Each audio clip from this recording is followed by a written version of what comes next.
आपको मेरी रेसिपीज पसंद आई है तो मेरे चैनल को सब्सक्राइब कीजिए और बेल आइकन दबाना मत भूलिए। और भी मजेदार रेसिपीज देखने के लिए मेरे चैनल द किचन कहानियां से जुड़े रहिए।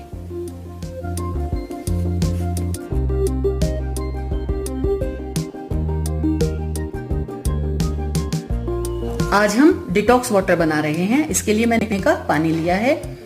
इसमें हम 2-3 स्लाइस ऑरेंज के डाल देंगे। ऑरेंज में विटामिन सी प्रचुर मात्रा में होता है जो हमारी बॉडी की इम्यूनिटी को बढ़ाता है। साथ ही इसमें मैं 2 पीस कुकुम्बर के डाल दूंगी। ये मैंने कुकुम्बर स्लाइस कर लिया है।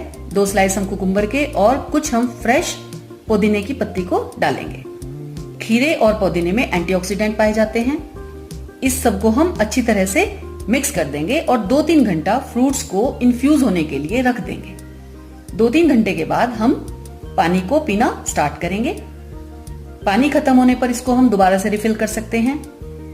ऑरेंज, मिंट और कुकुम्बर में विटामिन सी होता है और इसमें एंटीऑक्सीडेंट्स होते हैं जो हमारी बॉडी के लिए अच्छे हैं।